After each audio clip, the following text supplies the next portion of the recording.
Iya, happy? Iya? Happy ka? Uy.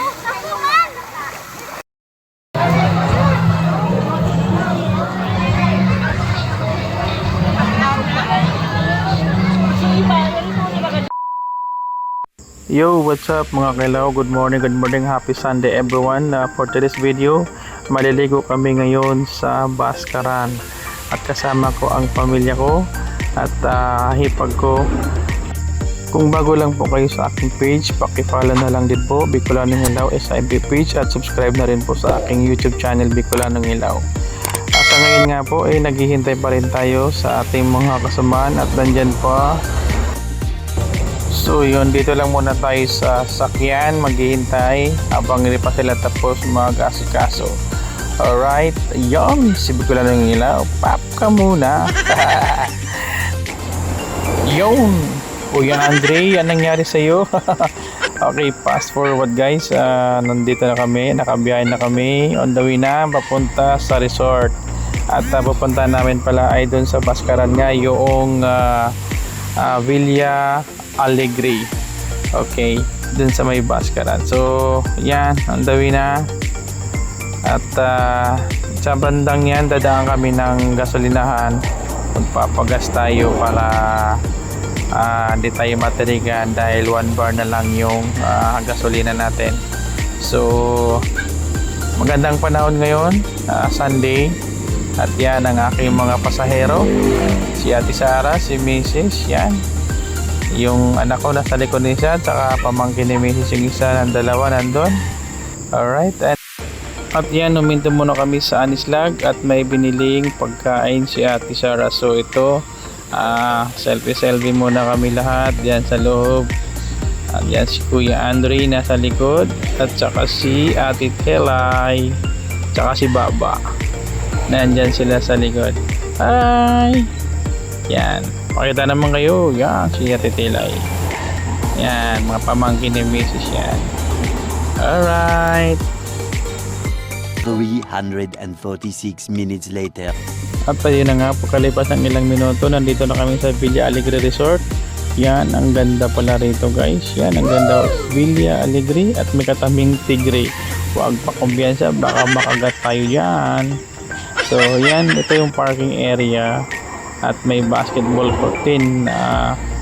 At nauna sila dito sa entrance kasi magpapa-reserve or book ng isang cottage. So yan, nasa labas lang ako kasi hindi ko rin maiwanan yung sasakyan dahil may mga gamit. At yan, may Ironman pala doon sa loob, no? So makikita rin kita mamaya, Ironman. Yan, selfie muna tayo, video muna tayo dito sa Gedli habang naghihintay dahil hindi ko rin maiwanan yung sakyan dahil may mga gamit pang babalikan. Yo! Yun, at nakapasok na tayo dito sa loob sa Villa Alegre Resort. Medyo hindi pa masyado matao dahil maaga, 8:30 kami dumating dito sa resort. At ang linis, wow, mayroon pang falls na kumbaga nahuhulog na tubig. Wow, ang ganda talaga. At may napapansin ako dito, meron silang grotto guys. Ang ganda, tingnan natin. Wow, sabi na nga ba, oh yeah, ganda ng grotto nila. Alright, so dito na tayo, punta na tayo sa ating cottage. At si Ate Sara hindi nagpapahuli, ang selfie na agad. At ang kanyang cameraman si Baba. Okay, ayan, B-boy, maligo na para matanggal yung kanya ubo mo. Yan, si Mrs. inayos na yung aming mga pagkain, ang mga dala. At ito ang Villa Alegre Resort. Wow, ang ganda, meron pang function hall sa taas.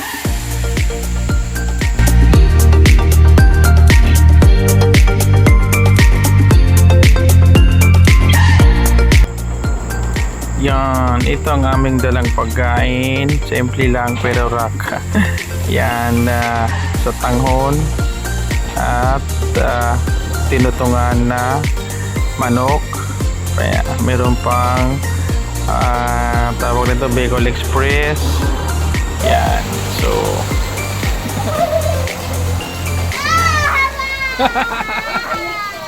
Naduldog.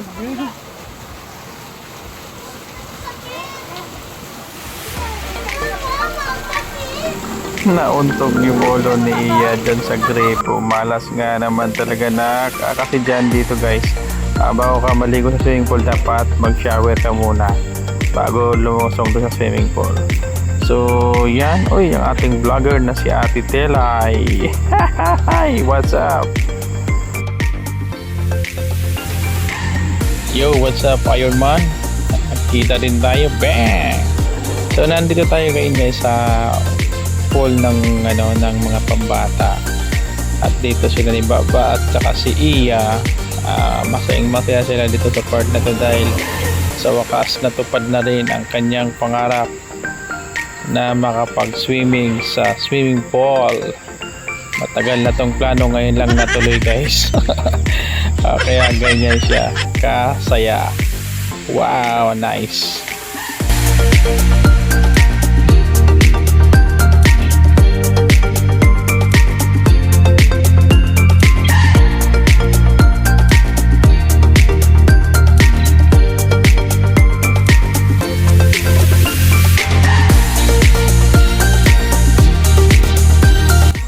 At ito naman po ang rules dito sa Villa Alegre Resort. So dapat yan sundin, otherwise magkakaroon ka ng penalty o babayaran mo kung ano mang masisira dito ng mga gamit ng resort.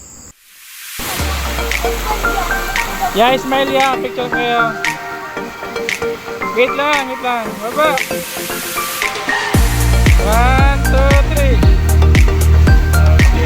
Sapay. Yeah. 1, 2, 3. Good joy. At dito rin sa pambata na swimming pool, meron din silang pa-slide. Yan, katulad niyan, yung bata na yan, bigla nagpa-slide lang siya. At nakita ko naman dito si Benten. Nandito pala siya nagtatago. Masaya ako dahil tuwang-tuwa ang aking mga anak. Nag-i-enjoy sa swimming pool. Wow, nice. Yes. Langoy pa, langoy. Yan, nag-i-enjoy din yung bata, oh. Bang! So yun, si Kuya Andre, di pa rin siya nagsasawa sa paglalangoy. Magsawa ka ngayon kasi wala ka pang kaagaw. Yun, tara guys, kain tayo. Ang sarap ng pagkain namin na dala. At yan sila, kumakain na sila. Yeah. Picture. Selfie daw, selfie. 1, 2, 3. Yan.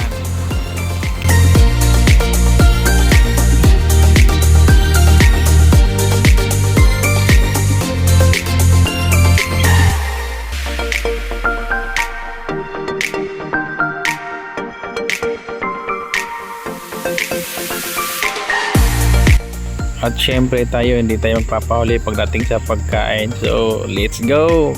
Lamo na! Oh! Sarap ng food.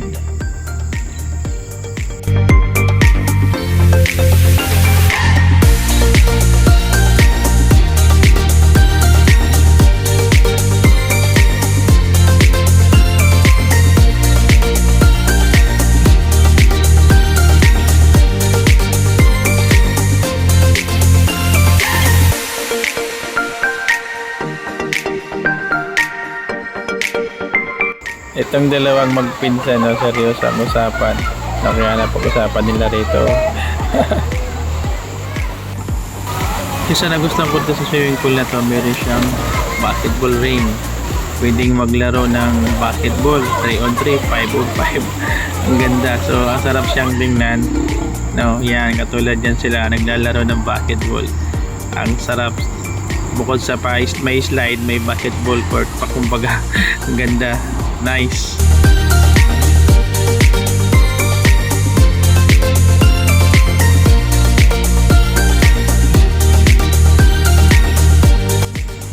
Pagbibigyan natin to, selfie daw eh. Okay, selfie. Okay. 1, 2, 3. 1, 2, 3. Yun, ang aking asawa, naging instructor bigla. Akala mo magaling lumangoy. Tinuturuan niya yung anak namin lumangoy. Ha? Sige. At syempre, ang bida hindi magpapahuli. So, maliligo na rin tayo. So, pero bago tayo maligo, mag-shower muna tayo dito kasi bawal daw mag-swimming nang hindi pa nakapag-shower. So, yan, after natin mag-shower, so diretso na tayo dito sa swimming pool. Yan. Pop ka muna. Okay, magpakasawa ka. Cameraman ko dito si Andre, tapos binibidyoan din pala siya ni ate yan, no? Nagbibidyoan sila. So tayo naman ang magtuturo sa kay Iya na siyempre tayo malagaling tayo lumangoy, laking Siargao tayo eh. So sanay tayo lumangoy. So yan, tinuruan ko si Iya kung paano lumangoy. Kaso lang sobrang likot niya. Ang hirap turuan. Kasi niya nasa harapan lang daw. Ano ba yan? Sige. Kasi niya karga lang. Masarap mag-swimming sa mga oras na yan kasi konti pa lang yung taong nagsaswimming. At yan si Kuya Andre, selfie daw kami. Yarn! Selfie!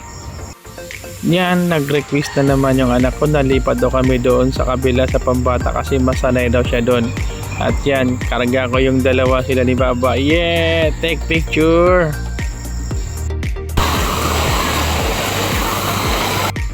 Pero dito sa pambata na swimming pool, napapansin ko parang hindi bata lang ang lumalangoy dito eh. Kasama rin matanda oh. A few moments later. Yun, marami pang natitirang pagkain.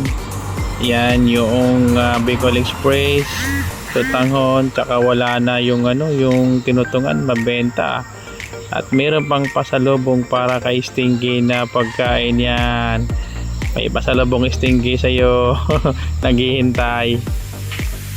Unti-unti na rin pala dumadami ang mga tao ngayon na pumapasok dyan sa resort na yan. No? Marami nang lumalangoy. At ibang grupo na yan naglalaro. A few inches later. Yun. Pulang-pula na ni Kuya. Pero tapos na pala kami dito maligo guys. Nakapag-change na kami at nakapag-banlaw na rin. At yan kami ni Mrs. Pulang-pula na rin ang mukha ko. Tingnan natin si Iya. Nakadalawang plato na oh. Sumasandok ng sotangon. Gutom daw kasi siya. Yun, si Kuya ang kulit talaga. Yan, sige, sandok ka na ba iyan ng marami. Yan, para mabusog ka. Bigla nga pala umulan sa hapon na yan. Ang pangit ka banding ng panahon. Pagdating ng hapon, biglang umulan. At tumalon ang Kuya. Ano ba yan? Ang ganda naman ng pagkatalon mo. 1 hour later. Yo, at nakabis na kami lahat. Yan, naghihintay na lang kami na tumila yung ulan. Tapos, let's go na, uwian na kasi tapos na ang swimming. Maya niyan, liligpit na, biglang dami ng tao guys. No, tingnan nyo, grabe, ang daming tao talaga. So, buti na lang mga kami pumunta dyan at hindi nakipagsiksikan ng swimming pool. Alright, yo! At habang pala kami naghihintay na tumila yung ulan, ako ay nakatulog na rin pala, pambihirang buhay oh. At ito na nga guys, pauwi na kami ngayon at tumila na rin ang ulan. Kung bago lang po kayo sa aking page, pakipalo na rin po like and share at subscribe po sa aking YouTube channel, Bicolanong Ilaw. So maraming salamat mga kailaw, babus!